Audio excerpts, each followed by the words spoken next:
जय श्री राम भाइयों, जय श्री हनुमान। आज चर्चा करेंगे कि दो चीज़ों का जो हमारे हिंदू धर्म में, सनातन धर्म में बहुत चर्चित है और उनके बिना कोई पूजा पाठ का फल भी नहीं मिलता है। वह दो चीज़ है कौन सा? चलिए कहते हैं टीका और एक होता है शिखा। तो कुछ दिन पहले की बात है, कुछ दिनों पहले की ही बात है। कुछ आदमी थे जो हमारी टीका पर टीका टिप्पणी किए हैं, शिखा पर हंसे हैं, हास विन्यास किए हैं। उनको हम दिल में नहीं लेते हैं, लेकिन टीका टिप्पणी करने वाले व्यक्ति टीका और शिखा का महत्व क्या जाने और उसको हम क्या समझाते, तो उनको भी आज मैं चैनल के माध्यम से कहना चाहता हूँ कि ये दोनों चीज़ का कितना बड़ा महत्व है, हमारे हिंदू धर्म में कितना बड़ा महत्व है, हमारे सनातन में कितना बड़ा महत्व है। तो भाइयों, इस महत्व को जानने के लिए यदि आप भी इच्छुक हैं तो वीडियो में अंत तक बने रहिएगा और वीडियो को अंत तक जरूर सुनिएगा इस प्रसंग को। और सुनने से पहले मैं आप लोगों से निवेदन करूँगा कि पहली बार यदि चैनल पर आए हैं तो कृपया करके चैनल को सब्सक्राइब कर लें और बेल आइकन को प्रेस करके ऑल पर सेट कर लें, ताकि इस प्रकार का प्रसंग आप तक पहुंच सके।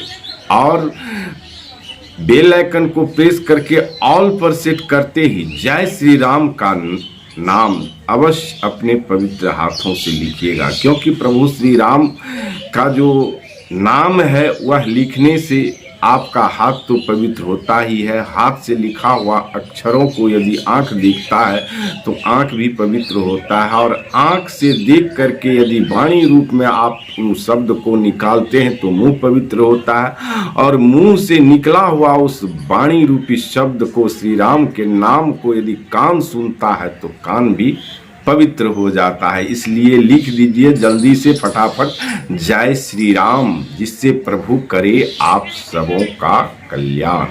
तो भाइयों चलिए चलते हैं। कहते हैं कि जो शिखा, बात सही है, शिखा और टीका, टीका और शिखा, ये दोनों चीज का महत्व जो व्यक्ति नहीं जानते हैं वही आप पर टीका टिप्पणी करेंगे, निश्चित रूप से करेंगे। यदि वो सनातन होंगे, हिंदू धर्म के होंगे, तो वह आपके टीका और शिखा पर कभी टीका और टिप्पणी नहीं करेंगे, टीका टिप्पणी बिल्कुल नहीं करेंगे।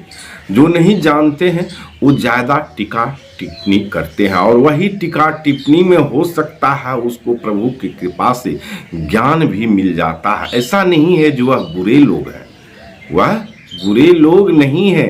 हो सकता है उसको इसी टीका और शिखा के टीका टिप्पणी पर भी ज्ञान मिल जाता है। प्रभु का कृपा कब किस पे हो जाए इसको कोई नहीं जानता है, इसीलिए बुरा नहीं मानना चाहिए, हंस के टाल देना चाहिए। हाँ, यदि वह ज्ञान लेने के लिए इच्छुक है तो जरूर ज्ञान दीजिए। कहते हैं बिना टीका का और बिना शिखा का कोई पूजा, कोई पाठ शुद्ध नहीं होता है, शुद्ध नहीं होता है हमारे सनातन धर्म में। जब तक आप टीका नहीं कीजिएगा, आपको देखिएगा पुजारी जो है मंदिर पे ही रोक देता है। मंदिर जाने से पहले आपको पुजारी टीका करता है। क्यों करता है? वह आपको शुद्ध करता है।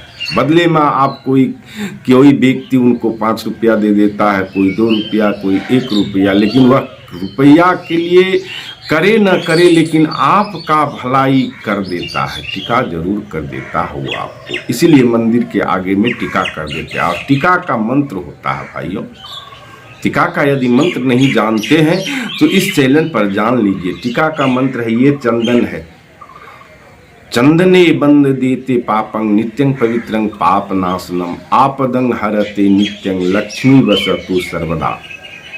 कहते हैं यदि आप नहीं जानते हैं चंदन के मंत्र तो आप टीका समझिएगा, लेकिन ये इसमें क्या है?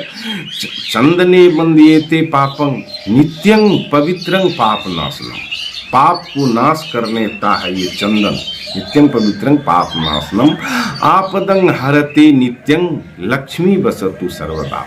और यह टीका देखने से जो आपके मुख पे, ललाट पे टीका लगा हुआ देखने से भी दूसरे का कल्याण होता है। बिना टीका का किसी का मुख नहीं देखना चाहिए। क्या कीजिएगा, आज तो 80% नहीं 90% लोग बिना टीका का ही रहते हैं। क्या कीजिएगा, दर्शन नहीं कीजिएगा, करना तो करना ही पड़ेगा, लेकिन वह दर्शन को अशुभ माना गया है। वैसे व्यक्ति का दर्शन शुभ माना गया है जिसके मस्तक पर टीका लगा हो। वैसे व्यक्ति का दर्शन भी शुभ होता है, और इसीलिए कहते हैं सुबह क्या कहते हैं, जो पूजा पाठ कर लेना चाहिए। क्यों? ताकि आप तो टीका लगा लिए तो दूसरे का भी आपसे भलाई होगा। कहते हैं ना, संत कहते हैं परमारथ के कारणे साधुन धरा शरीर। परमारथ माने परोपकार के लिए साधु होते हैं। साधु को देखिएगा जो हर हमेशा परोपकार की ही बातें किया करते हैं। अब चलिए चलते हैं ये शिखा क्या होता है। शिखा भी आप यदि पूजा मंदिर जा रहे हैं तो आपका शिखा बंधा होना चाहिए। यदि पूजा करने जा रहे हैं तो पूजा आसन पर बैठ गए तो वहां आप शिखा बांध लिए। शिखा मंत्र भी है, शिखा को भी बांधने का मंत्र होता है। चलिए मैं बोल ही देता हूँ इस चैनल पर, ध्यान से सुनिएगा। चिद्य रूपिणी महामाये दिव्य तेज सन्मिते तिष्ठ देवी शिखा मध्य तेजो विधि पुरुष में।